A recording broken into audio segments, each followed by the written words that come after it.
I was reading this stuff about marketing and how you should have callbacks to prior episodes. Mm-hmm. Like, you get retention by having interesting product, and then you reference a prior episode. I'm retaining a lot of water right now.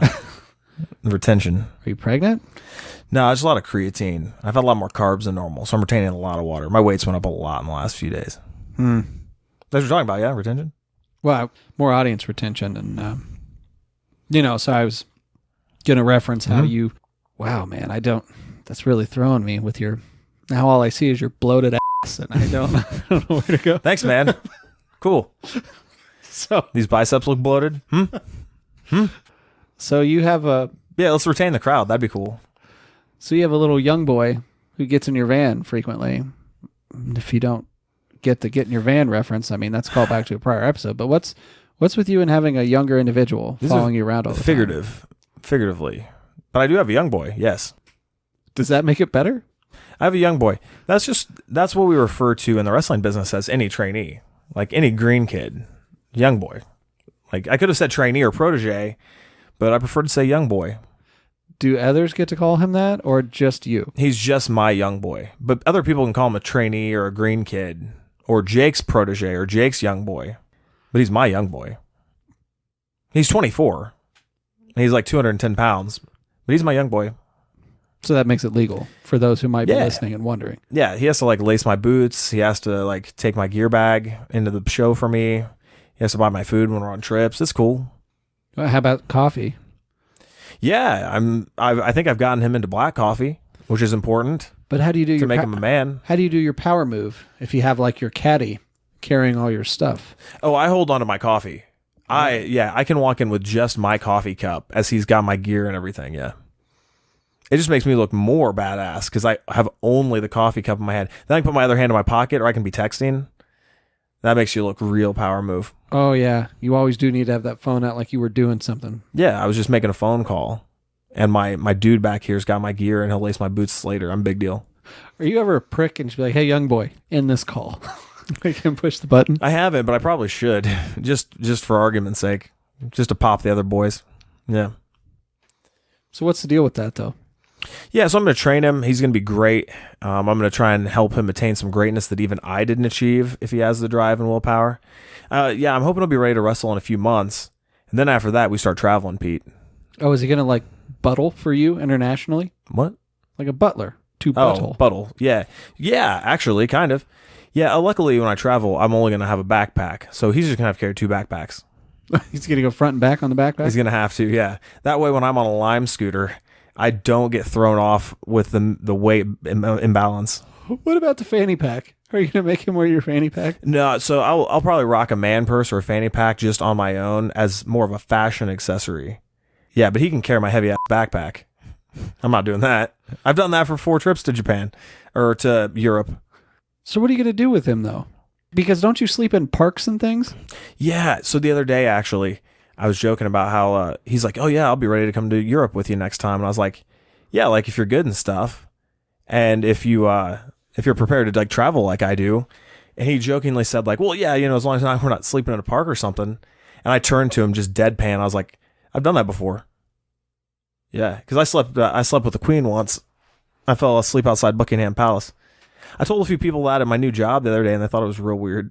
It is real weird. No, it's real weird. Nah, man, it was a nice park. Green park. Anyway, so I was like, I looked at him, I was like, yeah, man, that might happen. And he's like, okay. I'm like, no, for real, though. It's like, you're going to travel the way I travel. I'm going to teach you how to travel the way I travel because it's the real way. Like, it's the fun way to travel. It's also the fiscally responsible way to travel. I like how you say also. It's primarily the reason you do it. That was why I started traveling this way. Yeah, because I was a pinch penny. Like, I started traveling this way because I'm fiscally responsible and just ridiculously uptight with my money. Yes. However, it only took 1 or 2 trips for me to realize that the way I travel is more fun because I get the more genuine, legitimate experience. Because I hang out with all the homeless people, and they're great. Dude, I've hung out with so many homeless people. Yeah, all of my friends, almost all my friends in Copenhagen are homeless as shit. Like, Sean the Freak. He's homeless as hell. Jesus is pretty kind of homeless. Has Sean hung out with Hank? Has Sean hung out with Hank before? Probably. I'm sure at some point Hank has done a show in Copenhagen, and Sean the Freak was like, his audio tech or his drummer or like in some opening band. And I'm sure Jesus probably did the audio tech because that's Jesus's job. He's an audio tech. But I hang out with homeless people and just cool people and random gypsies all the time, Pete. That's the best way to travel. Like a transient. Yeah, or gypsy. You could say gypsy. Look, you got to give me one example where this isn't stupid. One example that you haven't already talked about on the show. Okay. Otherwise, your whole premise is crap. Yeah. So, I mean, I had an idea with this. All right. So, for instance, when I traveled to Europe in 2018, a day before I left, I lost my place to stay all month. Right. So I had to kind of scramble to look for different cool places to stay. And from people who've listened to any of the episodes before this, which, by the way, some of the older ones are really hard to find. What? We have to like figure out a way to make sure people can actually find in the archives. What, iTunes doesn't display them anymore? It only goes back so many. That's weird. Yeah. But so I got a curveball thrown at me on that trip, right? And I ended up all these awesome places. And I talked a little bit in depth about a few of them. But one of them in particular here, one of the places I found to stay, came about by accident from the first time I traveled. So I want to talk about that. Wow. Succinct. I followed you entirely. Okay, cool. So in 2014, I went to Europe for the first time. This was my first time going anywhere out of the country that wasn't Canada, because Canada didn't count back in the day. You didn't even need a passport to go there. It doesn't count now. They just either. let you in. They just let us kind of cross the border, pulled a gun on us, and then like pulled us into a room for an hour and interrogated us, and then let us go into Canada. No big deal. It sounds like a minor inconvenience. Pretty much like when I drive into Ohio. It's like the same. Yeah, Europe in 2014 was the first time I ever got to go somewhere like outside of the actual North American region. For this trip, I did plan a little too much, and I was with a girl at the time, and I was like, you know what? If we're gonna go ahead and take some time off work, we might as well take like a month off, and instead of going like 1 or 2 places, we might as well go like 5 or 6 places. And I came up with this itinerary, and it was way too much, and it didn't work out as well as I thought it would be. But the first place we went is one of my favorite places to this day, and that's Dublin, Ireland. Big haggis fan, or? Yeah, haggis is pretty cool. I had a little bit of haggis, yeah. And I've had blood pudding. I've had traditional Irish breakfasts. They're delicious. On that trip, we arrived to Dublin and we take a bus into the city, right? Now, I hadn't booked us a place to stay ahead of time. Now I know to be a little bit smarter and like say, hey, in 12 hours, I should probably have a place for us to crash, you know, or more importantly, a place to drop off our luggage. So we're not just carrying it around all day. But I didn't know this at the time, Pete. So we land, we go right in the middle of the city. It's like 10 a.m. And I'm like, hey, I found this free walking tour that starts at 11. We should totally do this free walking tour. So we go to the meeting spot and, I know exactly where it is in the city. I know how to get there, but I can't recall the building. Wait, so this was you and your lady friend? Yes. I didn't realize that's who you had with you for your, like, what? You had all of your travel gear on you, right? All of it. Like all 80 pounds of what you brought with you? Yeah. She had a backpack and I had a duffel. We bought them at TJ Maxx like the week before we left. And they were very efficient, but now I know go with the backpack, not the duffel. Trust me. You also need a backpack that actually straps at the waist too, as well as in between the straps up top. The old sternum strap. Yeah, you definitely need both straps. That's important. But yeah, so we went right to this day tour, and we did this 3-hour walking tour all around the city of Dublin, and it was brutal. It was so heavy. The tour was great, though. The tour was fantastic, but it was brutal because we had so much weight on us. That was not well thought out, sir.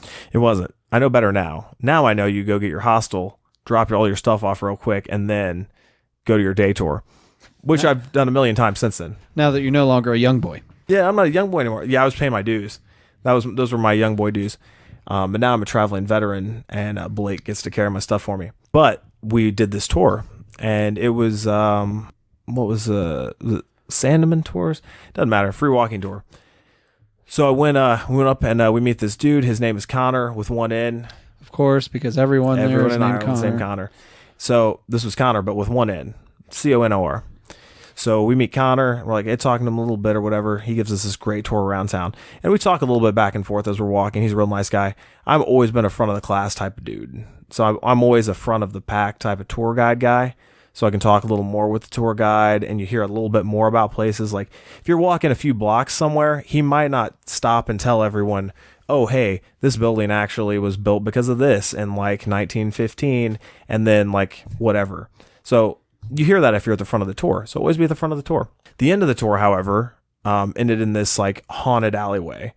And he's like, hey, by the way, here's a few other things to do while you're in Ireland. And he's like, I recommend this and this. I don't recommend this or this. He's like, I don't exactly recommend like the Guinness factory. Like, it's cool or whatever. And you get like a free gimmick of Guinness at the end because, it's legit or whatever. And it does taste better from the direct source. But he's like, yeah, maybe you should go here and here. But one of the things he said was, you need to get outside the city a little bit. He's like, you need to see the countryside. Now, if you want to do a day tour in 2 days, I'm going to be leading one to Howth. So I recommend that one.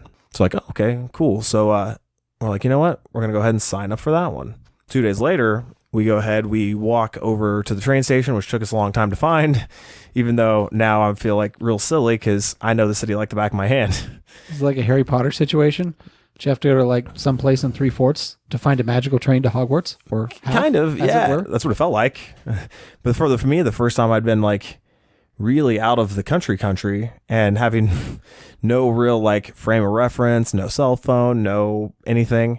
It took us a minute, but we found the train and we're taking this like 30 or 40-minute train to this place called Howth.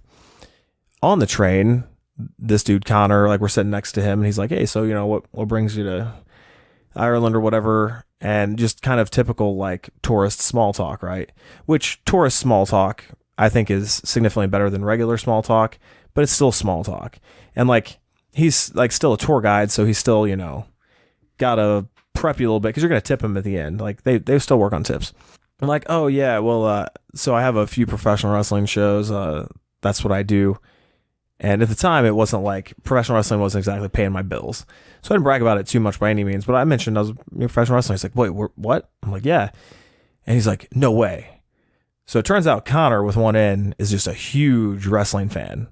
So pretty much like the next 5 or 6 hours in between him telling us tourist stuff, like and telling the group stuff, we're talking wrestling. You didn't mess with him? Be like, of course, dog, I'm Scott Steiner. Can't you tell? Give him a flex. I mean, I'd have to choose someone else. Why is that? I mean, Scott's real big. Even though he's old, he's probably real big. So much bigger than me. But right now I'm looking like Scott Steiner because I don't know if you've heard about I-95. No one has heard about I-95. Maybe 70 West. Did I talk about this episode or the last episode? It was discussed in the last episode. Yeah, 95 South. Boom.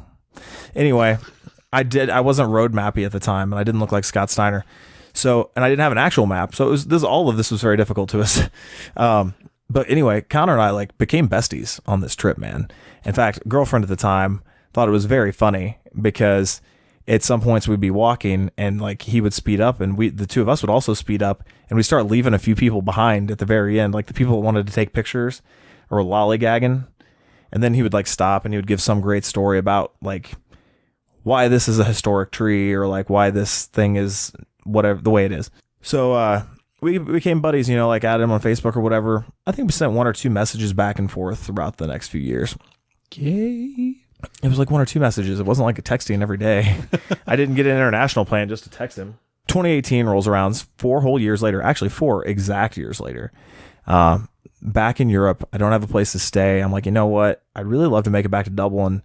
So I'm going to hit up Connor. I'm like, hey, Connor, would you happen to know of like a cheap or easy place to stay if I could make it to Dublin for a few days? I'm kind of having a rough time on my trip here.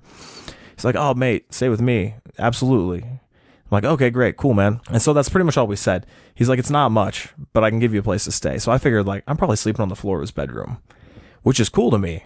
I'm like, you know what? Hey, floor, that's cool. Pillow, that's even better. Couch. Maybe you share a bed now that you're an item. I knew Connor had a girlfriend. So I wasn't worried about being put into a situation that made me feel uncomfortable. We're pretty close, and I hadn't gotten that vibe from him, okay? We're pretty tight. So Connor's like, yeah, man, cool. Just meet me here. So I go ahead and go a bunch of really awesome places. And I'm like, France, that's sweet. And then I go here. I'm going to go to Northern Ireland. That's sweet. I go to London. That sucks. Shithole. And then like, boom. Anyway, Belfast was dope, and then I end up in Dublin. So I text him when I get into town. I'm like, oh hey man, and I still don't have a working phone, so I had to find a place with Wi-Fi, and I should message like, hey dude, I just got into town. He's like, hey man, real sorry, but one of the other tour guys got sick. I have to take the pub tour tonight, man. So how about you just meet me out on the pub tour? So I go ahead and go to the bar in like an hour or two, and I meet him at the pub tour. So we're chilling, and there's like this whole huge group of people. He gives us this awesome tour that went to like 3 or 4 different bars, and he talked about the history of the alcohol, the history of the region, the history of the bar, the history of why like this particular alcohol or beer was brewed in Dublin and why. It was super great because he's, like I said, an actor and a historian and a storyteller and a tour guide. So he's like, and he likes beer. He likes to drink a lot. So he's got all these things wrapped up in one, which is pretty cool. Also, I wish I drank on this trip because there was an extra beer or two every place we went because they knew tour guides were coming. And Connor was like, yeah, man, just go ahead and grab the extra ones if you want them. So, dude, I could have gotten sauced on every other tourist dime, but I didn't. Now, too bad it wasn't a food tour. Oh, yeah. Horse brain? I'm on it. Like, yeah, horse brain, chicken tenders, whatever. Drunk food over there. Yeah, exactly. Raw horse meat, whatever. I'll take it. I'm starving. I'm always starving, Pete. So we do the pub tour. It's super cool. I'm making friends with all these people too. And at one point, someone's like, oh yeah, why, kind of like a why are you here thing. I'm like, oh, actually, or no, because someone was like, hey man, you don't drink? I'm like, nah, man, I'm just hanging out. I'm like, oh, why'd you choose the pub tour? I'm like, oh yeah, man, I'm buddies with Connor. I'm going to crash with him for a few days. And they're like, oh, really? I'm like, oh yeah. And then this also goes into another conversation later where someone's like, oh yeah, you're friends with Connor, right? It seems like you guys are really tight. I'm like, oh yeah, that's my dude. And they're like, how long have you known each other? I was like, we hung out one time like 4 years ago. And everyone's like, oh, interesting. Like they all thought it was cool because like they're travelers, and hopefully travelers aren't as weird about that kind of thing. But they're like, oh yeah, it seems like you guys are like really tight friends. I'm like, seems like you guys are very close. God. So we do the pub tour. It's super great. And then we walk back to Connor's place, and he's in a place called, I think it's Smithfield's the name of the area he's in. Imagine it's like the Fountain Square. Like it's just like the cool kind of like hipster part of town. He's got a pretty sweet flat. Then he's like, all right, man, here, I'll show you to your room. I'm like, ooh, room. That sounds great. So on the first floor is just a kitchen and like pretty much like closets. And then at the ground floor, and then you go up a set of stairs, and then there's a little bend, and then there's like a floor, and there's 2 bedrooms. Then like you go up another set of stairs, and halfway up there's like a little room, and it's totally a closet. And then you go up to the next floor, and there's 2 more beds. So he shares this flat with 3 other people, and then there's a bathroom up there. So I get to sleep in that closet in between floor 1 and 2. So I'm on floor 1.5. This is 100% Harry Potter. You're in a closet under the stairs. It's like not under. Don't ruin this. Yeah. And Connor's a short guy, so he's kind of leprechaun-y.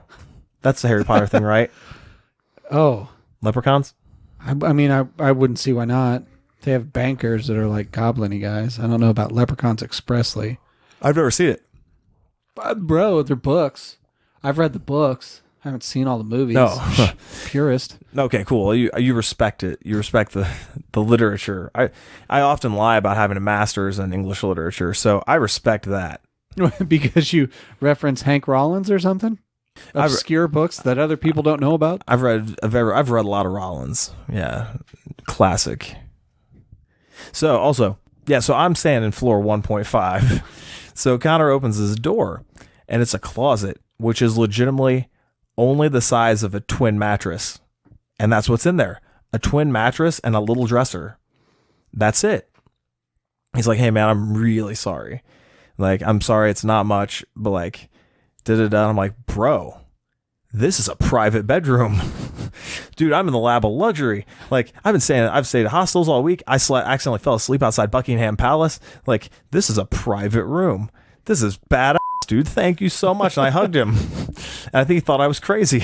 So yeah, maybe I'm crazy, and maybe a little bit crazy. So I got to chill in Dublin for like 4 days, just hanging out in my private room. Unfortunately, I didn't get to see Connor so much because he was doing tons of tours. And then like his girlfriend was like over one night, and I think she was getting ready to go somewhere for a while, so they had to spend the night in or whatever. And we got like a traditional Irish breakfast the morning before I left, and I was like, yeah, man, like that, that room's dope. Like, thanks a lot. He's like, oh yeah, sorry, it's not anything better. I'm like, dude, it was great. And I was like, dude, how long have you lived in that building, man? He's like, 4 years. I'm like, oh, that's really cool. Like, that's a great place. He's like, oh yeah, man, it's awesome. I love this part of town. There's a few really cool bars here.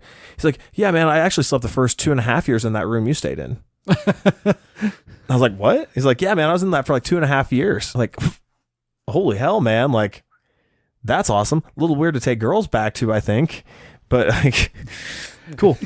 Hey, baby, you want to come upstairs to my closet? Also, I'd asked him one at the end of the pub tour when we were walking around, there were a couple girls that were extra flirty with the two of us. And I was like, hey, man, weird question, but how easy would it be for you to pick up girls? He's like, bro, too easy. He's like, it's insane, man. He's like, yeah, pretty much at least like once a day, some cute tourist girl hits on me. Sometimes they're like 20, sometimes they're like 30, sometimes they're like 45. But yeah, I'm like cute and little and Irish. So all women want leprechauns? Yeah. He's like, and he said, yeah, sometimes I feel like one or two girls just want to hook up with me for like a place to stay. I'm like, oh, interesting. But he'd been with the same girl for like a year or two. So it was like, oh, interesting. Incidentally, she was a tourist, and yeah, I don't think she was. I know she's Portuguese, but it's a thing for Portuguese to come to Ireland to study because it's better and cheaper education. Everyone knows that. Clearly, it's just common knowledge. Yeah, everyone knows that. I'm the idiot here. Yeah. Yep. Dummy. Yeah, so pretty much and then like, so my buddy who obviously lives there, he gets to tell me like, oh, hey, man, what are you looking to do today? I was like, oh, I think I'm going to stay on the south side of the water today because there's a north side and a south side of town. I was like, oh, I think I'm going to stay on the south side of the water.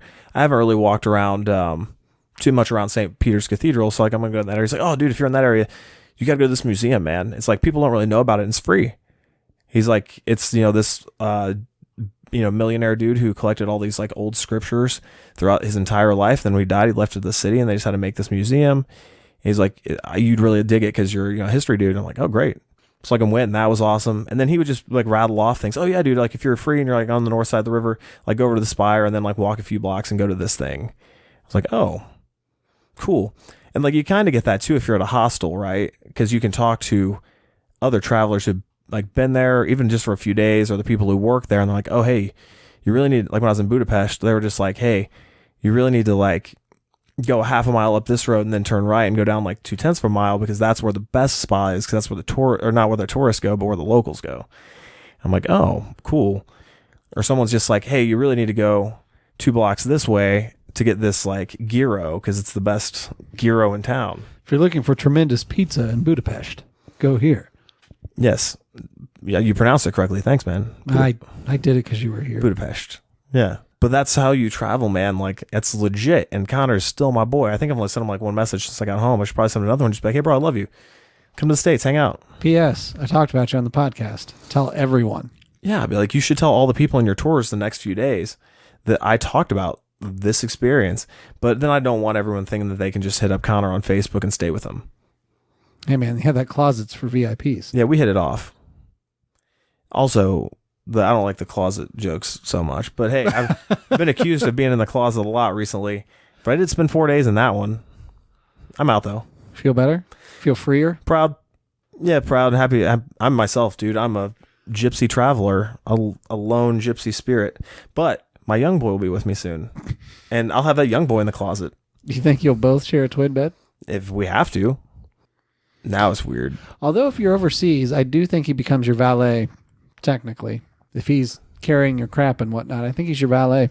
It's much more respectable sounding. Yeah, you should make him wear a bow tie at least. Yeah, I was actually just telling one of my friends in Northern Ireland that I have a training now, and I'm trying to line us up some shows, and he's going out on a limb for me. He's like, hey, yeah, who's your dude? And I was like, oh, he's just a young guy, man. I was like, it's not like you're going to know who he is. People over there don't even know who I am, you know? What if he gets more famous than you? I hope he gets more famous than me. But what if it happens in like 3 months? No, that would be disappointing. But also, I'd be proud. Yeah. He gets his AEW contract within the first 90 days of going pro. I would love that, just so he can go to the office every day and say, you know who you need to sign? My trainer. I'm actually lacing his boots right now.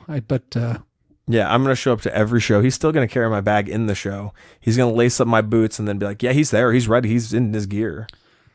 By the way, shout out Sean and the Swans. I was trying to hook you up with Sean again today, man. I'm this close. Oh, thanks, with man. People I know, like, think it's going to happen. That would be great. I'm even better at lifting weight now. So, like, I think he'd respect that. I like how you didn't make it plural, which makes me think you can lift one weight at a time. You might need to lift more than that. Weight as in heavy ass weight. Like once the you get noun, to a certain point, the noun heavy ass weight means at least 3 plates on each side. No need to brag. So I'm above bragging, and I'm under the bar pushing heavy weight. I try and be cool at the gym with the guy that I work out with because he's kind of new to it, and I ask him how many dinner plates he wants to put on there. And one time he went to go grab a 25. I said, dog. I said, dinner plates. 45s, man. Nice. I think he thinks it's a thing, and that makes me happy. Dinner plates? Yeah. I've never heard that before. Is it a thing? Or did you just Not say that I'm aware cool. of. So I'm glad that you just made it up, because he's going to say that to someone else at the gym someday. Right. And they're going to be like, what?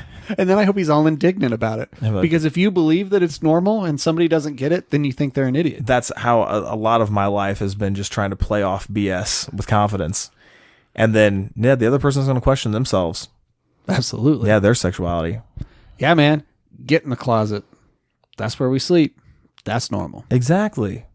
Young Boys in Closets. What a great name for this episode, huh? If this is Hashtag Young Boys in Closets. That's not the title of this episode, I'm going to be disappointed. You know, by the time I have to title this episode, I'm going to forget it. You absolutely are. Yeah, I always do.